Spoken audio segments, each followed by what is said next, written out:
How to cash in from Gcash to Cebuana Express. Wow!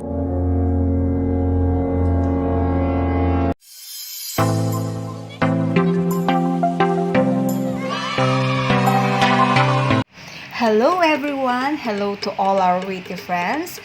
Welcome back to our channel. For this tutorial ay tuturuan ko kayo kung paano mag-instant cash in from your Gcash account into Cebuana Express. In my previous video ay tinuruan ko kayo kung paano mag-download at mag-register sa Cebuana Express for free. Nandun rin ang mga choices kung paano mag-cash in sa inyong app. But for now, let us concentrate on how to cash in via Gcash.